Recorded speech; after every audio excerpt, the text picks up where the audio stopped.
Right then, glasses off. It's getting serious. Oh So yeah. last time we were talking was in America, and it was before Saxon, and you had a Crusader. That's the start point of where we're going to go with this conversation. What would you say? The Yeah. program from the gig from '84. That was my brother program, by the way. But yeah, we Oh we yeah. had this. Yeah, yeah. So that's and you said that was your first. Is that the first ever gig you were at Saxon in '84? That was the third. Yeah, the Right. first one was Iron Maiden with they were on the Beast of Mind tour with Michael Schenker as an opener. Okay. It was just like a few months before that. I mean, that's where my life kind of start, Yeah, so yeah. to speak. Yeah. But And yeah, then all those years later to end up playing with Saxon. You must have played with Saxon before, obviously, but it still we never did, seems yeah. unusual to me to end up playing with somebody that you used to go and see gigs with when you were a kid, though, you know? Yeah. Well, it's kind of like you're the other side of the mirror, so to speak. You feel like, oh, now I belong somewhere.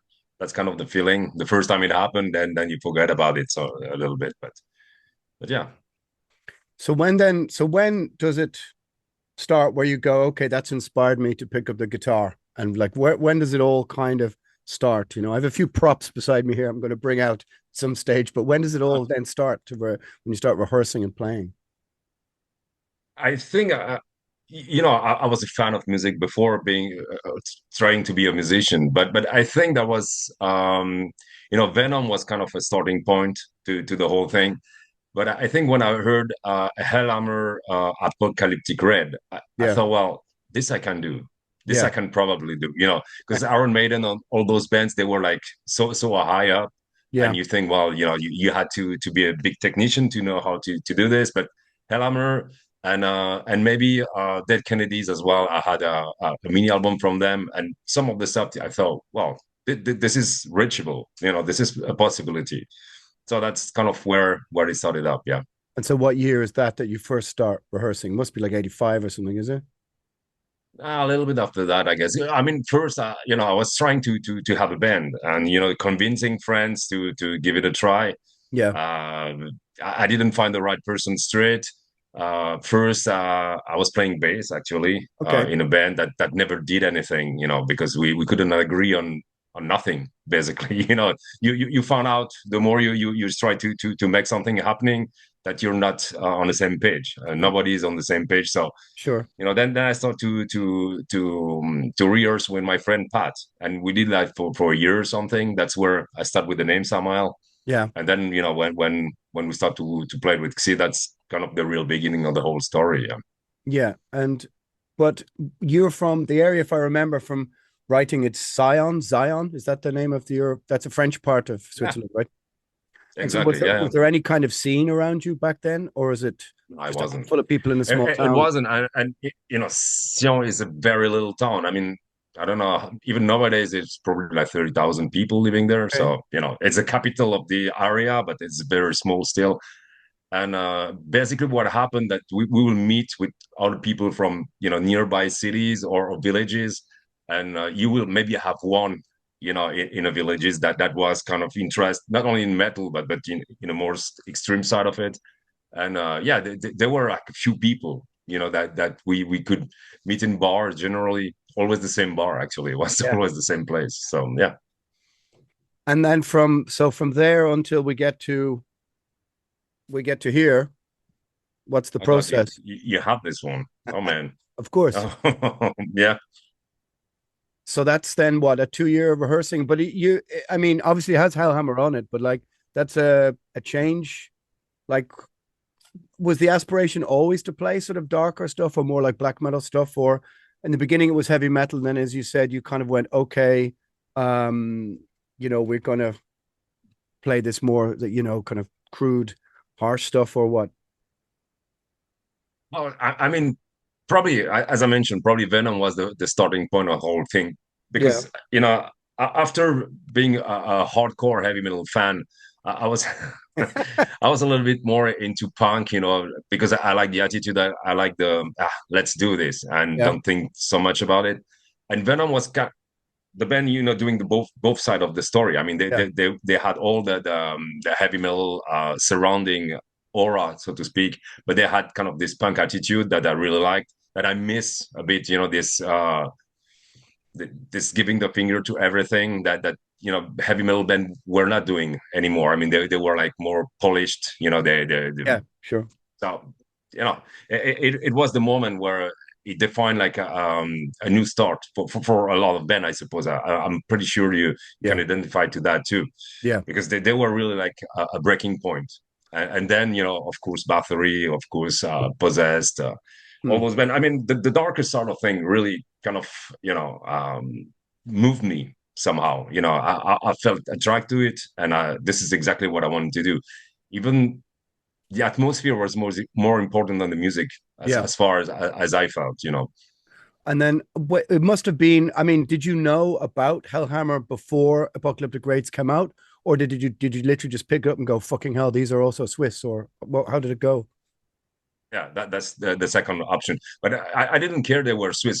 First, I thought they were German because they were on Noise Record, and Sure, that yeah. was a German label. Then I figured out that they were from the German part of Switzerland, but they were from Switzerland. I mean, of course, it kind of make you feel, oh, not even this is a great band, but this is a band that they come from the same country, so maybe you have your chance at it, Yeah. It's because not, you feel it's happening closer to you. yeah. Yeah, It's it's a bit not, like Creator, yeah. where you could not have Slayer, but you could have Creator because they were nearer to the whole story. And was there any particular band that you remember seeing back then and you kind of went, okay, this, I've seen it live now, like, a Celtic Frost show or some sort of show in 85 or 86, Possessed or Slayer, something you went, all right, this is, we could actually do this ourselves, you know? That was before I saw the concert. Really, probably Apocalyptic Red was the thing. That I thought, well, okay, it, this is possible. I mean, this is very simple. We just need to have the right riffs and let's do this. So and I learned later on that actually they started up as a duet. Mm, A Hellhammer. There were two at the beginning, which was the case when I started to play with Xi. We were only the yeah, two of us, and that make the whole thing more simple. yeah, You rehearse, you find a riff, you find the rhythm, and there is no lot of discussion. You don't have to show it to anyone else. yeah, yeah. You do it your own way. So yeah, And then this, I mean, originally you pressed this yourself then, yeah, Medieval we did. Prophecy. Yeah, I mean nobody was interested in that really, Yeah, yeah, but it was. I guess it's probably for everybody the same, but having your music on vinyl was really a statement. yeah, I remember when I received the 1,000 copies that were in my room, you yeah, felt like, wow, wow, you hold it. This is yeah, yeah, special. I mean, tapes. We've done tape before. Everybody could do tapes, but this is kind of next level. yeah, And yeah, yeah, I mean, it was exciting and scary at the same time because you're thinking, well, okay, now we got 1,000 copy. How are we gonna sell this? yeah, yeah, of And course. Yeah. But then, so what was the first gig then with Samuel? Do you remember the first gig? I do remember. I mean, as I mentioned briefly, we had like I think 3 shows with my friend Pat. Yeah. The very first time I was on stage was a festival here nearby where I live now. I mean, like 5 minutes drive. It was the local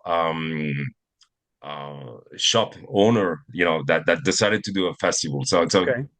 she was trying to find a band from Germany because that was more possible. So that was Living Death from Ah, Germany, who were okay. the headliners. Yeah, yeah. And then was Messiah from Switzerland, Oh, yeah. Excruciation from Yeah, yeah. Switzerland, Aggressor from France, Yeah, yeah. and three local bands Wow. from which we were part of. So Wow. it was kind of a big thing for us. Yeah. That's a pretty cool lineup, actually. She got it together pretty well there. I mean, Aggressor, that's like Yeah, what, well, Thrash she and it's, knew, the people coming to the shop. I mean, we were into that kind of stuff, and she was selling the record, so she could tell, there will be some people at the show, and it was. and so then after, Medieval Prophecy, so you've got this gets makes its way to Osmo. So how does that work? Because we're talking about 89 now or something. So was that the aspiration then? Yeah. Then I think after recording this, we actually record a 2 song tape. Into the Infernal Um, Storm of Evil, right? or Well, we call darker this than black.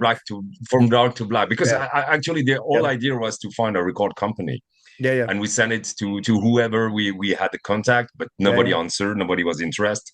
yeah, yeah. So we thought, well, okay, let's do it ourselves. So we found a way. I mean, our mother made a loan from the bank. I mean, it was I still have the number. I think it was around 6,000 Swiss franc, which Okay. is quite something Yeah, for the recording and being in Geneva. So we did the whole album and thinking, okay, now we got the album, we're gonna find a record company. But that's not the way it works. yeah, yeah, So again, nobody was interested, and then we had some interest from very small record company. But when we said the price that they had to pay for this, they said, well, it's far too expensive. So we were like stuck somewhere, thinking, well, now we've lose that money. I will have to get that money back one way or another.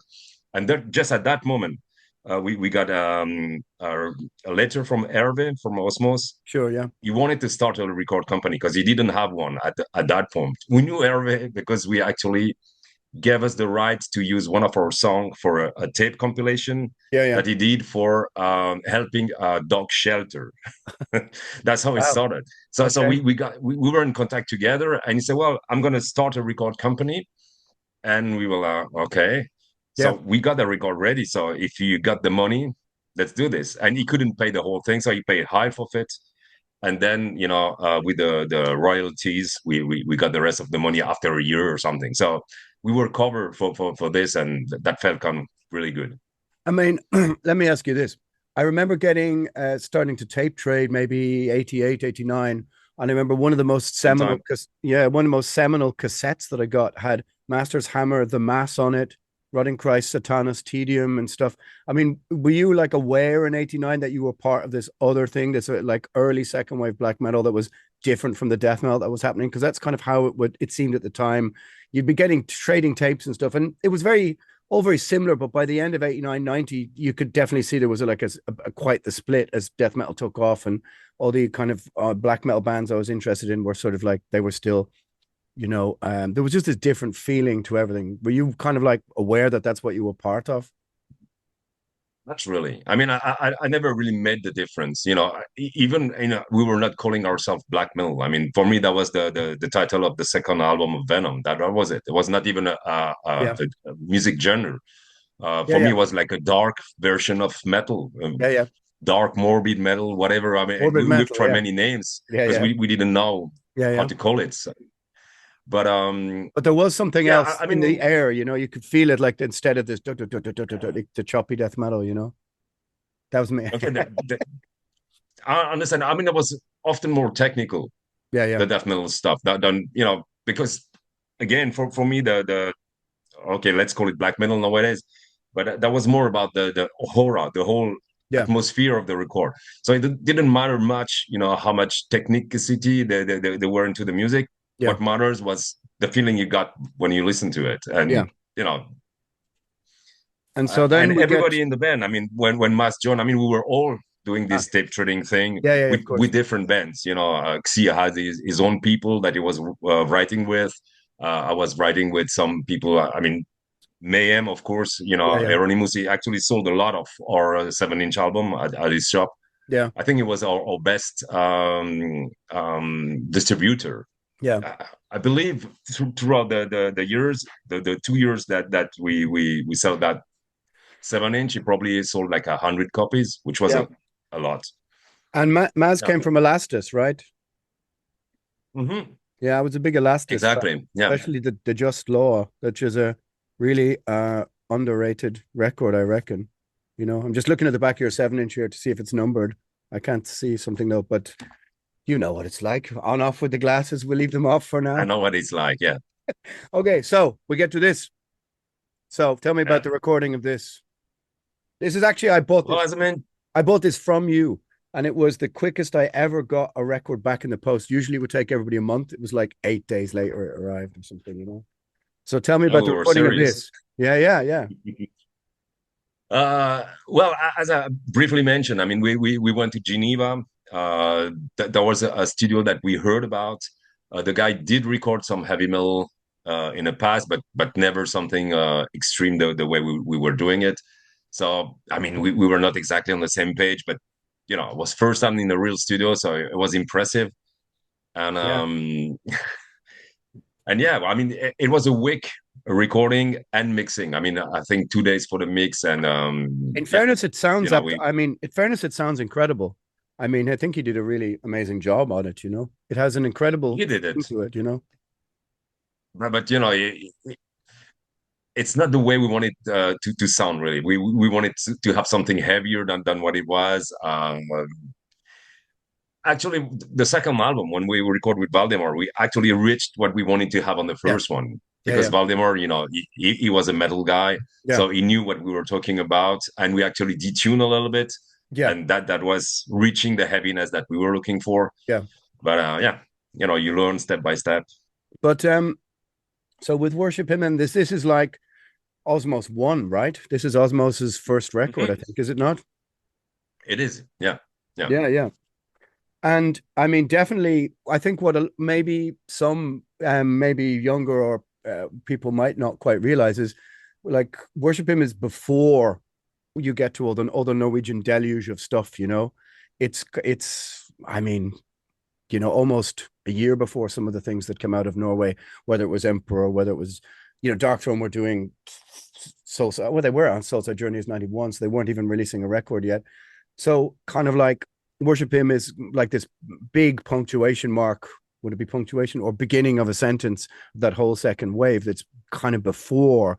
So were you kind of aware of that it was going to have that place, or I suppose you weren't? I mean, you just, you know, you're doing your thing, and as you mentioned, what was around, where those bands you mentioned, some of them, okay, Mayhem, they were already, you Yeah. know, in the place. Um, I remember then after that, you know, getting in touch with some other band like Impal and Nazarene, which actually signed on Osmos Yeah. production later on. Um, yeah, but it, it was, you know, for me it was a mix between, I didn't make the difference between death metal and black metal. I was Sure. writing with Haron from Paradise Lost, and Yeah. you know, Yeah. before they had the record out, I was, I think, writing with one of the guy from Carcass. I don't remember if it was Bill or Probably Ken, was I'm it? not sure anymore, but you know, we Or got Jeff. some of Yeah. those contacts, Yeah. and yeah, with this guy from what is his name, Martin from Pestilence, the Oh singer, yeah. Yeah. now Yeah. Asphyx nowadays. Yeah. Yeah. It was one of the first guy that I was writing with who actually got a record out already, you know. So it was like, yeah, they made the Yeah. step, you know, Yeah. they Malleus belong there. Maleficarum. That's a big one. Malleus Maleficarum. It's a good album actually, Yeah, yeah. brilliant. Mhm. I think it's the best. 88. It's people don't rate it because of I think what happened to the band after Testament of the Angels or something. But that first one is 88. I mean, that's the same year as Leprosy. So it's one of the very first death metal. So then what happened after Worship Him? Do you start to go I mean, what's the first tour then? Or you start to get gigs outside Switzerland or Not really. Well, we had a few shows, but I mean, Osmos tried to make a tour happening, yeah, and I think he ended up being like 4 shows, I guess. Like yeah. 3 shows in France and one in Germany with Massacre from France, Oh yeah, yeah, great band. Yeah. and that was it, you know. And that's one of the reasons. Then we decided we wanted to go with Center Media because every band they actually released were going on tour, and that Yeah. was part of the dream. You know, that was the idea, Yeah. Yeah. Yeah. leaving Switzerland and playing somewhere else. Yeah. And so we thought, well, if we can get a deal with them, that's sure we will go on tour, and you know, the whole thing will really start up. And so we insist. You know, Yeah. they were of course not interested at the beginning, but we kept on calling them. Our friend Nicolas Cosanimas, who speak fluently German, Mm. we're calling them like once a week almost, you know, like so we got some news, and they were always yeah, send us something else. So we send like a video, and you know, and at some point I guess they thought, well, okay, let's sign them. You know, they had no interest, but they just say okay. And that's kind of a problem when you start a relationship like this, because they were always very impressed by, you know, the success that we achieved, because they didn't trust in us in the Yeah. first Yeah. place. Yeah. So for them it was always like, wow, that's great, that's amazing. And we're like, yeah, yeah. I mean, we were very ambitious, so Yeah. we Yeah. were not impressed really. Yeah. Yeah. So this is But yeah, 90. Yeah. So we're like 91 then. So Blood Ritual is 92. And there's some songs on that that are from before, that are from the promo from '89, right? You know, True, true. Well, but they've been reworked. But yeah, yeah, the Blood Ritual, for example, and yeah. yeah, that belongs to the past. Yeah, Now I remember at the time myself, I think there was skepticism amongst black metal people, of which I was one, that about our bands. You have to understand, you were like our band, or the old the Master's Hammer or Varathron or Running Christ, moving to a bigger label. But there was some interesting signposts. I think one is Tiamat the Astral Sleep, which I think is just a little bit before '91, which was sort of signposting that, hey, Century Media could do darker stuff and still make it look amazing. And they had a different aesthetic, Morgoth Cursed and stuff like this. It didn't look like Florida death metal. And then yeah. there was some sort of skepticism about, I guess, Samael, Running Christ, Moonspell, etc., signing to Century Media. But then every single album turned out to be like something that the scene kind of went, okay, yeah, we get it, because Blood Ritual, that sort of, I remember buying it at the time and thinking like, okay, how the fuck is this going to be? Looking at the track list, oh, I see songs from the promo from '89 or whatever, and then playing it and being like, fuck, okay, I get it, because Valdemar, all his records then, they sounded incredible. Yeah, it was very much involved in what he was doing. I knew what he knew what to do. I remember we had our own gear, but we were using his own amp. He said, well, I had a Marshall, he had a Marshall. I could not see the difference, but he said, no, no, no, we'll try mine. And he knew how to tweak the buttons and have the sound that sounded great. Yeah, So yeah, that helps a lot. And yeah, we didn't have to explain anything, and he's an accomplished musician as well. So he could easily, give you tricks here and there. It was not a real producer at the time, because we just went in the studio. He didn't really heard anything from us. It was like sure. maybe he Yeah. heard the tape we sang, but he was not really aware of the songs or anything. That's Mm. just after that we start to work with him and deeper.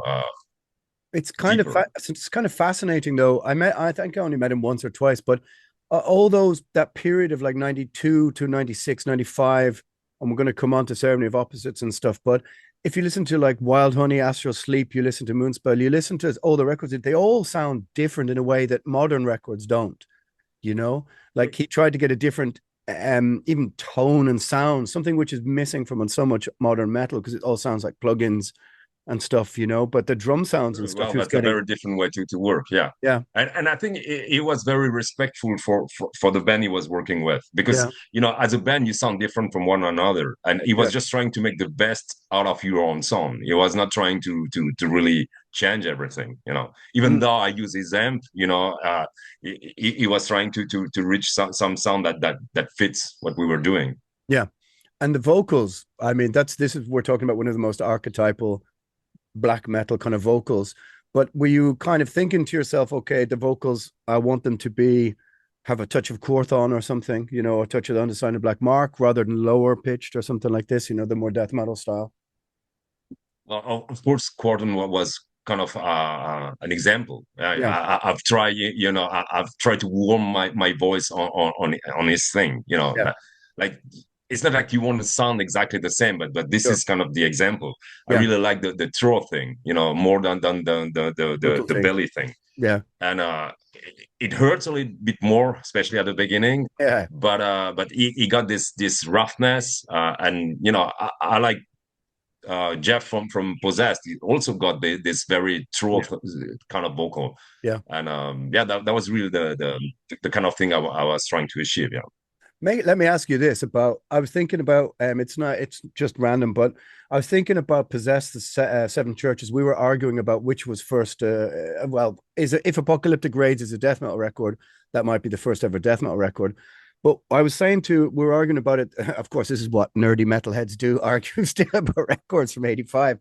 But Seven Churches is so Yeah. extreme because there's no rock and roll in it. Like if you listen to Slayer, you listen to Metallica and stuff, there's still, or you listen to lots of things still have the Motorhead roll and the groove, and they still have a little bit of rock and roll.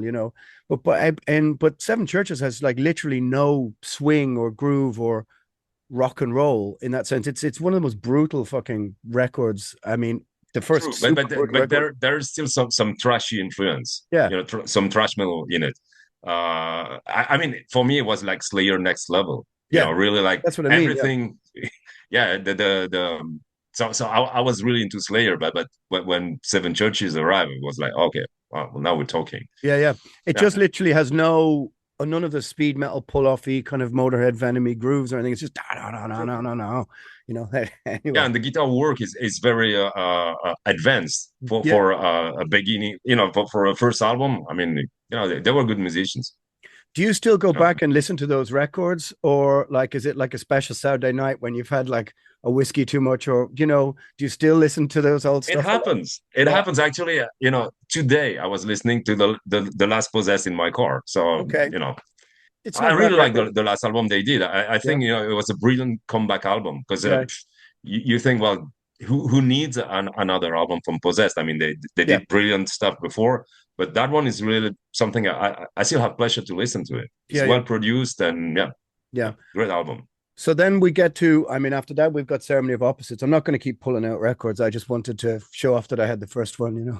But Ceremony of Opposites, this is a huge record. This is like, I mean, you got a hit with Baphomet's Throne and stuff.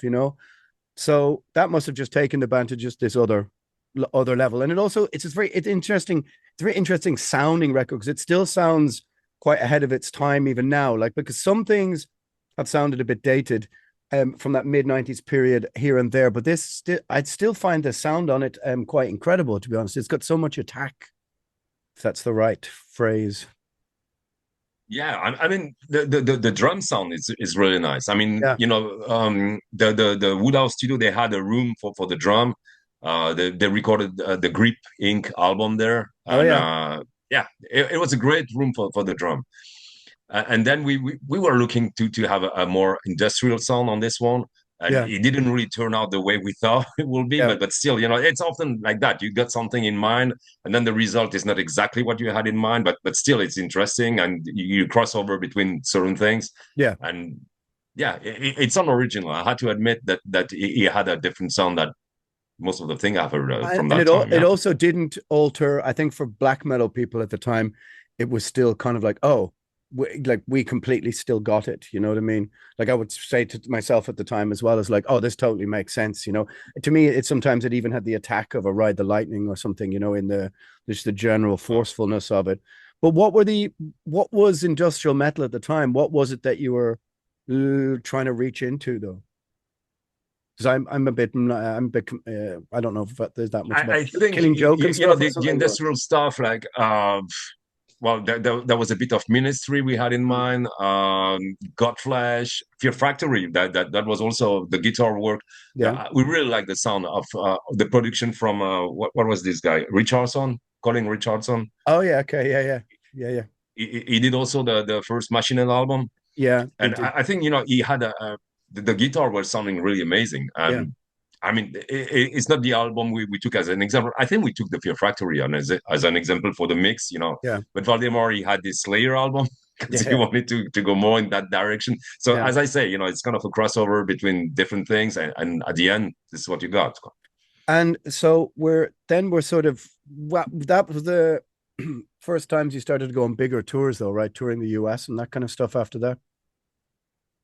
Yeah, that was a first. Actually, what happened? We did this festival tour called Full of Hate Full Festival. of That was hate. around Eastern in Germany, like 10 shows. Morbid Angel were the headliners, and Cannibal Corpse, Unleashed, and Yeah. there were another band playing before us, but Disgust, Grave or Disgust from something. England, Disgust. Okay. and Wow. I think that was Chris Barn who really got into the band, and he wanted us to be the opener from Cannibal Corpse in the Wow. States. So that's why we got the deal, and we actually did like I think it was 23 show, just the East Coast, but 23 show, 23 days, so no day off Yeah. in a van. Yeah, that was a good start, but it was kind of rough. But yeah, And you start at the bottom, so it's cool. did you find that there was a division between the sort of 90s death metal fans between what you were doing, hard audiences at the time, or what? We were very, very not narrow-minded, but we were very close into what we were doing, not paying so much attention. We were not like going into the competition, comparing ourselves to others. It's a bit like, okay, we got this, we have to defend this. This is our fight, Yeah, and whatever else doesn't matter. So yeah. because it certainly that certainly comes through on the videos. I used to have a few. I used to have I don't know, a VHS trader guy in the early 90s and used to trade all these shows. So I had one of your first shows in the USA, and you could tell it was just like super aggressive, but not really concentrated on the audience. Just basically like, we're gonna play, you're gonna watch. If you're into it, you're into it. If you don't, we can fuck off, kind of thing, you know? Was kind of the idea, yeah. Yeah. Yeah, yeah. This must have been then shortly after the time after a ceremony where you decided, or Z started to do the stand-up drums and stuff. Then what was the thinking or decision behind that? Because which comes first now? You've got Passage, or there's an EP called Exodus, right? I think I'm. Oh no, hang on, I missed out the Rebellion EP. Rebellion EP is Exactly, yeah. Yeah. Yeah, that's correct. That's correct. I mean, Rebellion basically, as you mentioned, we did a few tour for ceremony, and yeah. we got hooked, so we wanted to tour more, and then the manager we had at the time, which was Carsten Ottenbar, Oh yeah, previously a guitar player of Morgoth. yeah, And he said, well, if you want to keep on being on the road, you had to release something. yeah, So we discussed this thing to have a mini album just to keep the band rolling. yeah, yeah. And it was their idea for us to record a mini album. Then we prepare everything. We were ready for it. And then they said, well, I'm not sure it's a good idea. So you're like, come on. Then we had to kind of convince them that their idea was a good idea, if you know what I Really? mean. Okay, because I think that's And like we a did it. class. That's like a classic EP. It sort of bridges the sounds, between It's true. between Ceremony and Passage. But Rebellion still has a sit-down drum kit, though, right? Or does it start to have the It stand-up? has, but we had a song that was programming. It was more like what was Static Journey, Yeah, which yeah, was the title of the song, and it was just like atmospheric song with program drum, program keyboard, and it was only Xi doing this, on yeah. the side, and we had no idea at that time that we will take that road. It was just like it Mhm. happened. That But, AP but also has an when our Alice. keyboard, No, go on. sorry, No, no, go on. I mean, when the keyboard player left the band, Oh yeah, we had this situation where we didn't know anybody else who could play keyboard in the area. So Xi could do it, but then again, we had to find a drummer and didn't want to leave his place to another guy.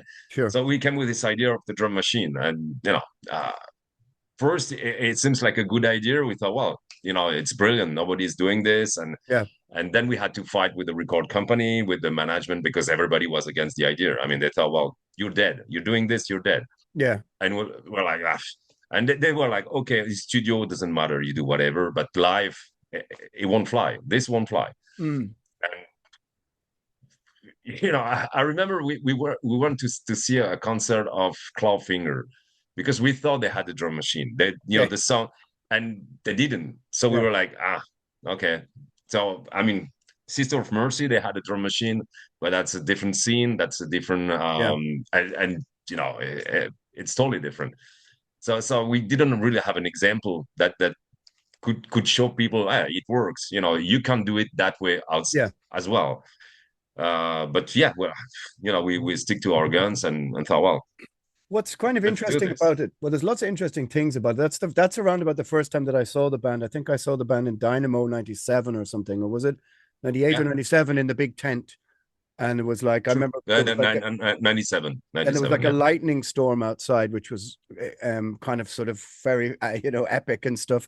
But what was interesting was that when I first saw Anzi was doing kind of stand-up drums on one side and then the keyboard on the other side, if you look back at some of the old rock and roll bands, like they were playing stand-up drums, like there was of the some. Stray Cats, but I don't Yeah, know many yeah. bands doing this. Yeah, Good. but mainly is doing percussion, Yeah, over the drum machine yeah, most of the time. I always told him like he should have a kick, so he could then actually play some stuff, yeah, but yeah, for some reason he still haven't tried it. I mean, he's always thinking, well, it's just more complication when you're traveling. Yeah, yeah. So yeah, maybe one day, I'm still gonna try. So that was I mean, that was a pretty big step when it leads us to Passage, you know. I mean, that was a pretty huge record. And what you must have found, there must have been some trepidation starting off doing that, thinking, will people accept the drum machine or not, I guess, at the time, right? Yeah, but on the other side, we had a keyboard player Mm, on the previous album, and that was not accepted by everybody. Nowadays, I mean, people yeah, might not understand that, yeah, but at the time, yeah, it was still it was not the metal instrument. It was not supposed to be in a band. sure. So if you had a keyboard player, you rather hide him somewhere, Yeah, or even Black Sabbath. I mean, I remember seeing them, and Jeff the Nichols, yeah, keyboard player was somewhere on the side. You yeah. could see him on the last song eventually, like he would just wave. But it was really like yeah, it was like a sick person that you had to put on the side. Yeah, yeah, It yeah. was not welcome. So it was not the problem really. We were kind of ready for another fight. Like, yeah, okay, let's try to go further. So yeah. It's interesting because I mean I remember personally sort of I'm not sure I would have accepted it in 91 or 92, but certainly by 97 I was okay with it. That probably speaks more to my growing up as well, and all of a sudden me starting to listen to Front 242 or Swans or Killing Joke, or beginning to understand these bands or the Young Gods or something a bit more, you know. Whereas in 91 there's not I mean, The Cure and Nephilim and Sisters, okay, but those other bands by Yeah. mid 90s I kind of got more interested in. And so it seemed to make sense, you know, it made sense to me as a fan, you know. I didn't feel like this is too far. Yeah, but A lot some of people people did. did. Of course. I mean, going back to the keyboard thing, I remember because we briefly talked about the tour we did in America for a ceremonial opposite opening for Cannibal Corpse, Yeah. and we were playing Canada, and they were actually spreading flyers which say "Welcome Samael." It was a fuck off campaign. Keep Okay. Canada clean. We don't want a keyboard. I still have it somewhere, and we're Amazing. like, okay, that's the welcome note. You should have made Uh, it into a shirt. well, it was not even, it was really cheap the way they did it. Yeah, yeah. But the message came across. Yeah, yeah. Yeah. I mean, But and yeah, I still and think then we had the same thing with the drum machine. I mean, people yeah, were saying, some of the people they will go like, yeah, well, that's techno music, and everything got mixed together yeah. somehow. And even, I mean, I'm not crazy about techno music, but there's some stuff I can totally get into, So I mean, And the constant pulse that works yeah, all the time. I mean, yeah.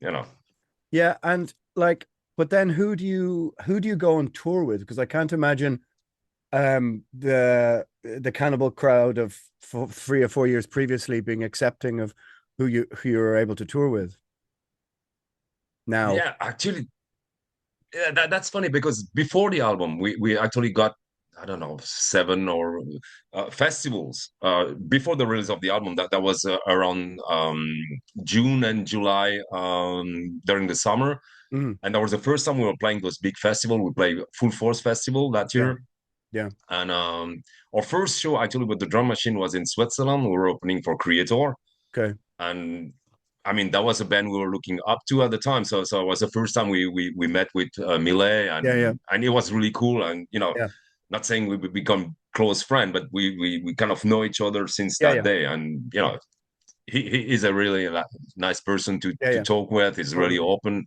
and that was kind of a step as well. And playing festival, of course. And then the first tour was actually Century Media package. They put Moonspell, Rotting Christ, and us together. Yeah, We yeah, all had a new album out, so that was like easy for them because it was a successful tour, I had to say. Yeah, yeah. That's yeah. I think Riding Christ is on Triarchy or something, or Moonspell I is believe so. Yeah. yeah, Irreligious or something. So yeah, that's a pretty successful tour. And I think it was three previous, you know, bands who would have and the black metal scene would have thought, okay, you belong kind of to our scene, but all moving slightly sideways in different directions who people had generally accepted. I mean, I loved all three of those records, and I was one of those, diehard people in '91. But I liked Irreligious, I liked Passage, and I liked Triarchy. I still like all three of those records, and I think that they Okay. all there was a you know what I mean. There's a big difference between '91 and '97 or '92 and 1998 or something. As there would be now. All the things you're doing now within even in the black metal scene at an underground black metal festival, people were like, yeah, of course you can have drum machines, and of course you can, because now you can go into say Chaos to Sounds and you can see Blasphemy only doing Full Angel Doom. The next band might be fucking Hawkwind or Yeah. Coven or something. Yeah. It's all those things are completely, I mean, more or less gone, I think. Yeah, but I think one of the challenge, especially at the time when we were studying, and as I mentioned, black metal was not really a term we were using. Yeah, Uh, so everything was possible because you didn't really label your music, and even when it started to be called black metal, that was not defined exactly what it was. yeah, So you could come with a saxophone yeah, and go like, yeah, well, I'm doing the dark stuff, yeah. and that will have work as well. It's funny you picked that because that's Because I think even necromantia. though Yeah, we were extreme, we were kind of open mind because we yeah, were always looking for a spark, for an excitement, yeah, something that you haven't heard before, something that really kind of uh, break barriers, and that's still the case nowadays. But we got less and less band that impress us because we have a certain knowledge about music, sure. and that's what happened. You always compare to something that you already heard. Then you have too many things in your mind. Exactly. But so then we're kind of heading towards the end of the '90s here. Did you think that did you have any thoughts like, where are we going to go in the 2000s, or what are we going to shift into? Or, that kind of thing. We got Eternal then after that, which is, I mean, sort of, to me, continues the theme of Passage, but just further out into space. You know what I mean? Yeah, because of the cover, probably a lot of people, see the moon and the space, and but it was not space related. Yeah, no, The I didn't, lyrics, not I really. didn't, I mean, it was more like inside. How do you illustrate, the inside space of yeah, your mind? sure. Uh, there is no illustration, so you're thinking, oh yeah, it could be something. That's why we use this cross, to have like a place where the thing got connected together, Yeah, like the a crossing point, so to speak. And yeah, that was the idea behind the cover. It's a strange album, Eternal. yeah, We succeeded like a piano kind of piano because it was programming as well, a version of Passage. yeah, yeah. It's on the And bonus he disc, I did did. Yeah. mix this in a Montaigne studio in Switzerland, which was Okay. the Queen studio at the time. I mean, they didn't really record it after that, but they used to record there. Right. Yeah. And the main guy of the studio, David Richard, accepted to mix this album for Xi. And then we thought, well, maybe we could record the album there and find somebody. Maybe it will be Valdemar or somebody who will come to record the album. Yeah. And when we called the studio, actually he said, well, I can't do this. And we were like, wow, that's weird. To think, oh, we're going to work with the guy who record Queen and some of those bands. And you think, well, that's interesting, but how you Yeah. going to sound like? And this album sound very weird, to say Yeah. the truth. We recorded. I didn't use my amp. I was using like a Fender amp. I think that vintage stuff.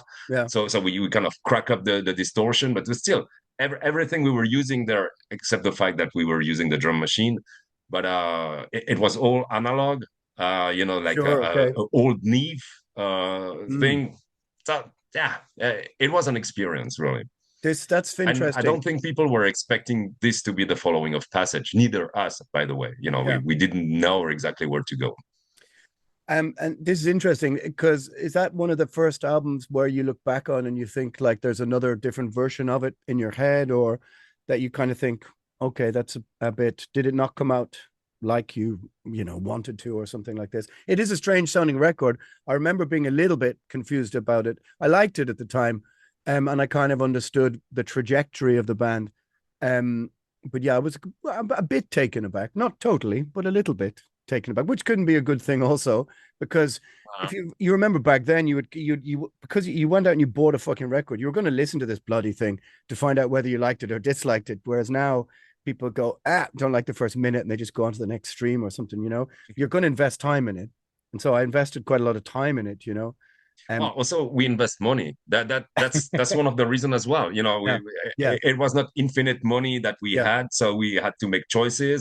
yeah, And then when you do your choices, you stick to it. I mean, I remember having listened to some albums that were not that great, but as I pay for them, you know, I decided, well, yeah, I'm gonna force myself to yeah, like this, yeah, or find something good in this to just justify my choice. yeah, And sometimes, you know, you okay, you had to admit, well, I was wrong on this one, yeah. but that's quite rare, actually. You know, there's not many record that I thought, well, they were useless. Would you So say sometimes then? there is not much on it, but there is always something. Yeah. I mean, the next two albums are then Reign of Light and Solar Soul, right? But in a way, to me, almost Eternal sounds a bit more out there than those records almost. You know what I mean? It to me, Eternal is maybe the most I won't say challenging. I'm not sure what the right word is, but it certainly was a little bit more out there than even I think those two records were, you know. True, but you know what happened after Passage? I had this feeling that we were trying to experiment stuff, but even though we were trying to experiment, it was staying in the bubble. You know, Yeah. it was pretty much framed. And what we've tried with Eternal was to break this frame. You know, to go really Yeah. like sideways and try to do things that we will not think ourselves capable to do. Yeah. Uh, so it was a good challenge, but then I think probably Rain of Light is a bit, you know, the following of this one that we were still trying to, but clearly for so our solo idea was to come back to something like, okay, Yeah. let's try to make sense again, you know, not try to experiment. Let's try to focus on what we decide is important for the band, what we want to be known for. Yeah. You know, you decide, okay, you got an identity, and you should kind of stick to it. And we kind of reduce thing, and we kept on reducing it a little bit on the following after Solar. Not like, you know, having a straight line, but something more compact, more understandable for Sure. us as well. You know, to know where we stand and where we are playing. Yeah. I mean, you have I mean, I think then there's Above and Lex Monday, I think. I mean, those albums, they Solar Soul is the one that stands out a bit more to me of those four, but they sort of make sense together in a canon, you know, of work. And one thing I'm sort of Above is very different, yeah. but what I mean by that is that I'm quite conscious of this myself in that you reach a point, I think about 5 or 6 albums in where you're heading to double figures in albums where and I think this is to do with age. It's to do with the moment in your career where you realize, I mean, I've sort of same thing. There's a moment where your blip is right in the middle of the radar of people's consciousness because that's your age. That's, I think we might have talked a bit about this in America as well. And I've been sort of, you know, dealing with this sort of existential idea as well, but the idea that you sort of age off the epicenter of your own career. And you, at the moment that you kind of like acknowledge, like, okay, it's the difference between 30 and 40 or 45 or 35, 45. And you sort of take stock of where you are and you realize, okay, at 7 or 8 or 9 albums in, it's a very different place in the journey than two, you know what I mean? And that's a sort of strange existential and musical crisis. Not a crisis, maybe crisis isn't the right word, but as you're heading towards these, you know, these kind of like 2000s all the way into the 2010s, does it dawn on you like, oh fuck, we're doing this now for fucking 30 years and this is not what I thought it was going to happen in 89, you know? It's a very long winded question, but you know what I mean? No, but that's true, and that's one of the reasons why we did this thing with Above, because Yeah. to make the story store small but relevant. Um, it was a side project first. Oh, Above, really? it was Okay. supposed to be a side project because he actually composed those songs just after Passage. And you know, Oh, he did first this version, piano version of yeah, Passage, yeah, and then he felt like he wanted to do some uber metal sort of thing, yeah, and he had like 3 songs, I think. And I was, you know, living with Mass and a friend, and it just gave me those, and I put lyrics, and he said, well, it's not for Samuel, but if you have some time, I mean, we will see what we do with this. So we did that, and then he had 3 other songs, and finally we almost have an album, you know. mm, And we decided, okay, maybe one day we'll record this and we'll see. And what happened is after we record Eternal, there were the assistant who was working at the studio, Mm, and he was trying to, have something to do. And David said, well, if one day you got a special project or something, you right. could actually record with him and I make a special price for you guys. Right. You Okay. don't have to pay the whole studio because it's just to train this guy. But we were not supposed to use the name Mountain Studio. That's Okay. All why right. actually we say recorded in Little Rock Studio. Okay. Right. We just make up a name, Little because Rock, well, Arkansas. yeah, just not using the label of the studio. And so it was actually recorded just after Eternal. Yeah. Yeah. We decided, okay, we record this, and then for 10 years we had this. We actually start to mix with the guy who was mixing the Young Gods. Okay. We got like 3 songs, and then we forgot about it, and then we went back. And as you mentioned, crisis or something. There were that moment where we thought, well, we should finish this side project. And when Mm, it was finished, I thought, hey, what's about we release this as SAMAEL? yeah. Who will expect us to do this at this moment? Yeah. Even us. I mean, it will be great to have those songs to play live. Yeah. We had like some like On Earth, on Mm, a Renault Flight, which were really like mellow and easygoing. yeah. And I thought, well, okay, that will be like a real shock. Mm, And that's what we tried with that one. But we should have spent more time with the mix. right. That's true, because we thought it was a side project. We didn't, went really deep into the details, and Xi is very unsatisfied with the result. I mean, he Okay. said one day he want to remix the whole thing because he cannot live with this the way it is. So Yeah. we'll see. But so then, do you think that that then inspires the war, the worship and ritual thing that you started to do? Which, for people who don't That know, was is going even back and playing the first two again with. that was even different. I mean, that's something we actually tried with Mass once. We were the Oh, three of okay. us in a Yeah. studio, in a rehearsal place, and we didn't rehearse the whole songs, but maybe like 3 4 songs. And we Yeah. thought, well, it would be fun to do this just like a one shot thing. Yeah. And then we forgot about it, and then Mass left the band, and then it was somebody else. I mean, a small festival here in Switzerland, Yeah. and they proposed us to give it a try. Yeah. So we thought, well, okay, we just played 2 shows and that's gonna be it. And Yeah. of course, when you do those kind of thing, Yeah. somebody sees it and they, oh, what's about you play this at our festival? And Yeah. Yeah. I mean, we didn't play many shows. I think around 10 shows, probably all in all, with that project. And then Xi decided, well, okay, that was fun, but I don't want to. I'm not interested. Yeah. So Yeah. Yeah. it's kind of on standby at the moment. So Sure. And how do you feel about the requests? I mean, when we were in America, you were playing a Ceremony of Opposite show. How do you feel about the requests to go back and play old albums now?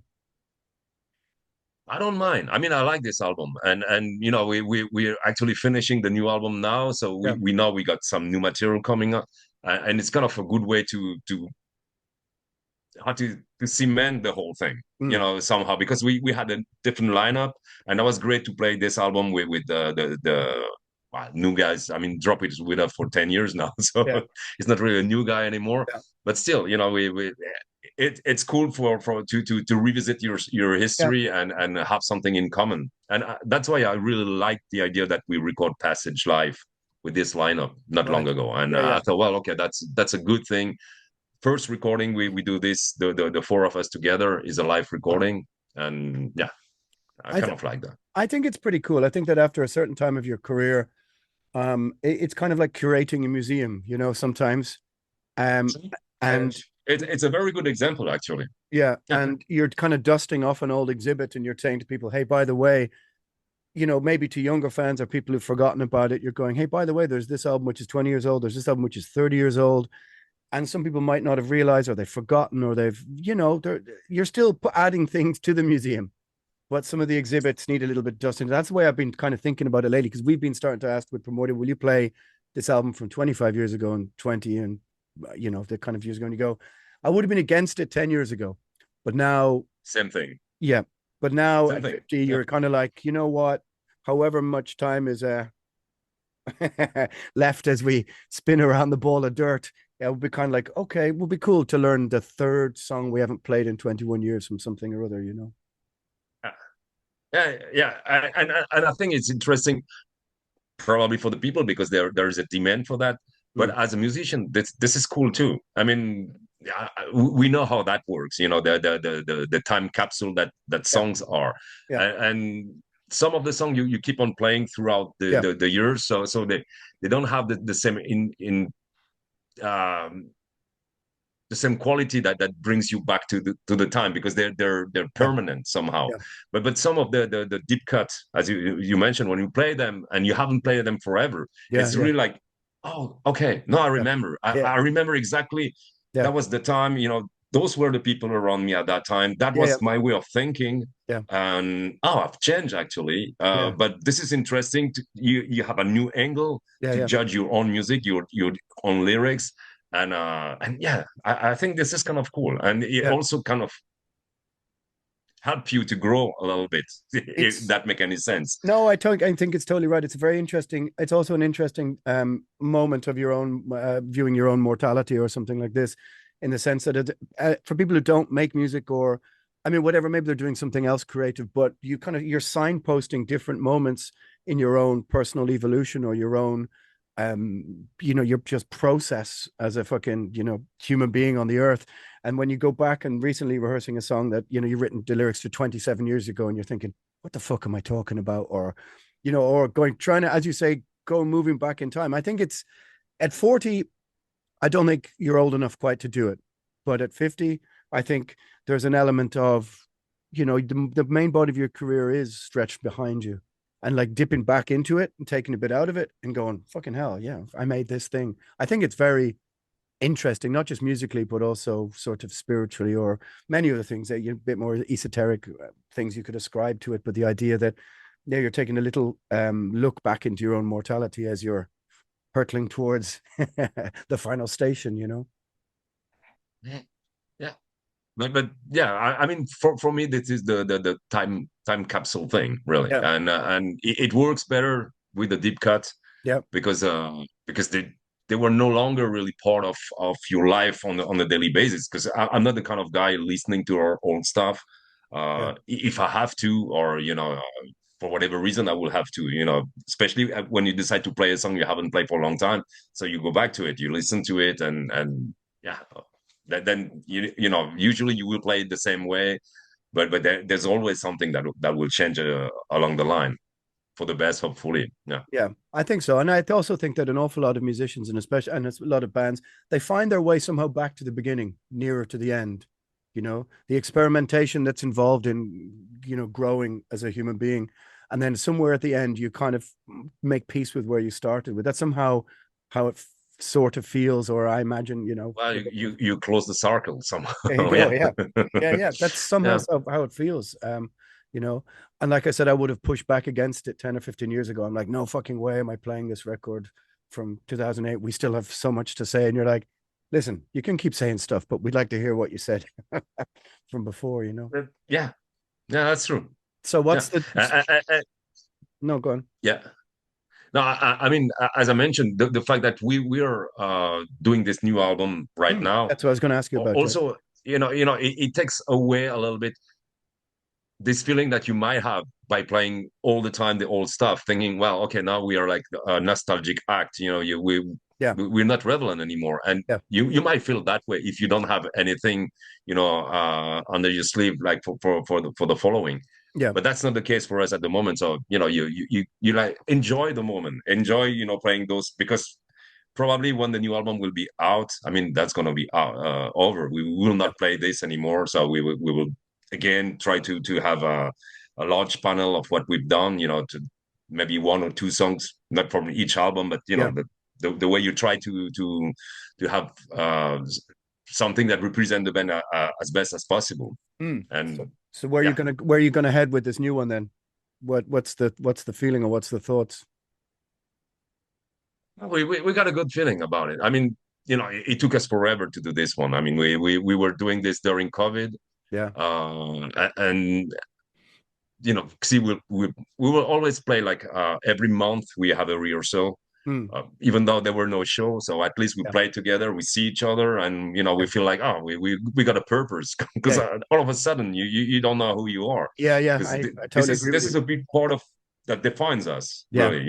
Yeah. And I was, helping friends that are wine makers. So all of a sudden you feel like, oh, maybe I should have be a winemakers at some point. Yeah. You're like, oh, slowly you kind of dissolve into something else, Yeah. and it's not disagreeable, but all of a sudden, or your own identities, the thing that you think, oh, this is me, is Yeah. no longer there. It's Yeah. just like evanescent.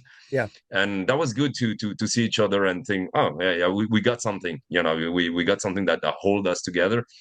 And after playing, we were always listening to the new stuff from Xi, discussing thing. And this album had like every song that they went to so many stages. Yeah. So I don't think we will ever be disappointed with this, Okay. because you got a song that goes into two stages, and then you release it, and then 2 years after you're like, Mm. could have been this next step that we haven't done. Yeah. So so that's why we do another album usually. So Yeah. I don't know how many albums we will do after this one, because Yeah.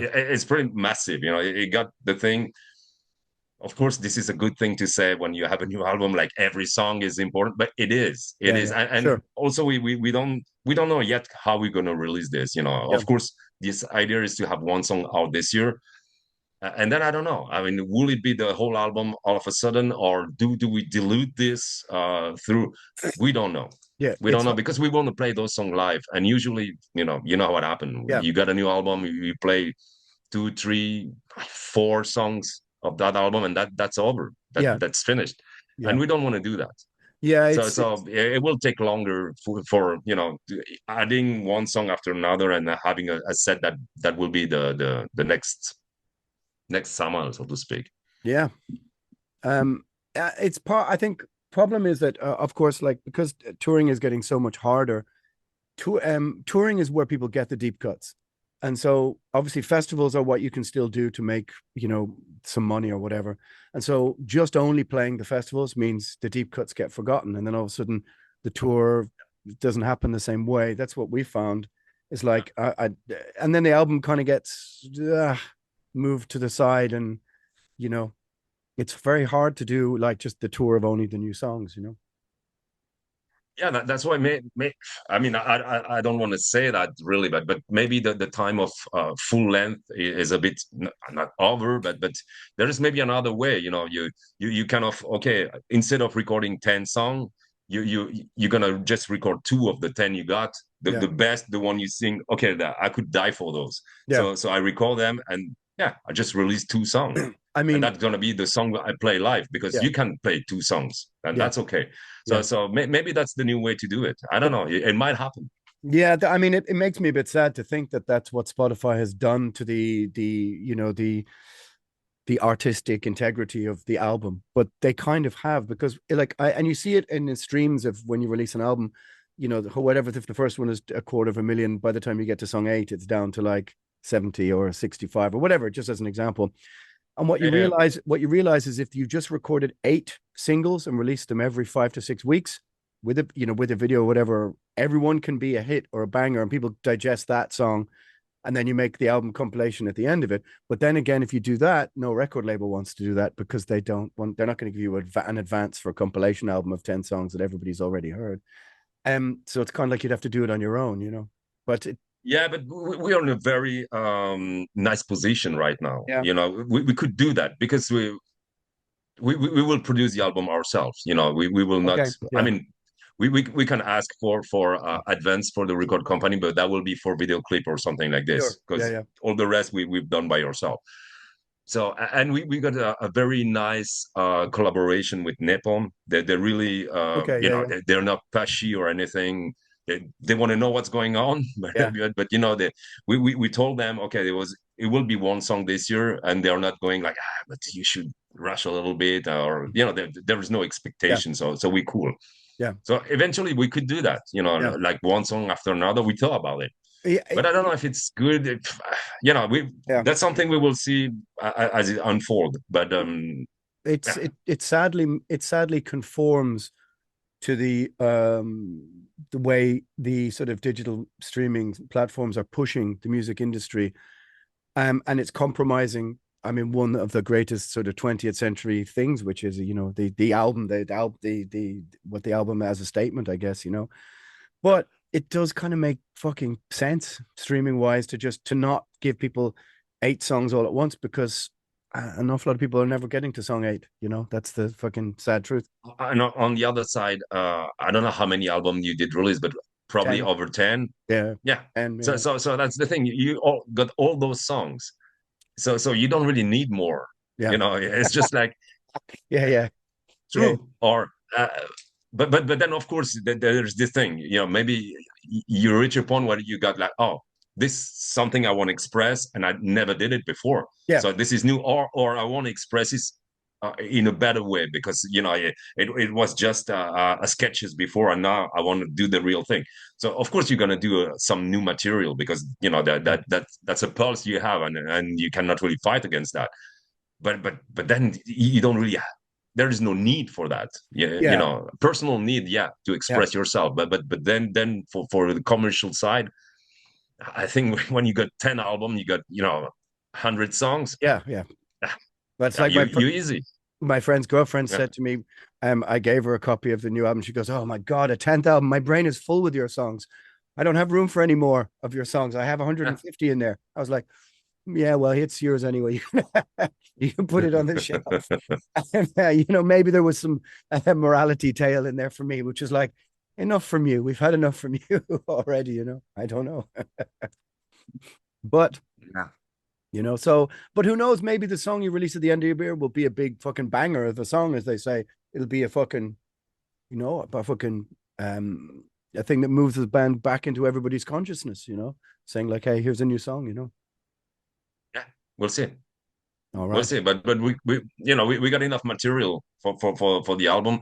And and you know, if we talk single, I think we got plenty. Yeah. You know, it's like songs are kind of different from one another, so it's not just one direction. We Yeah. got like some really fast stuff. We got some more mellow stuff.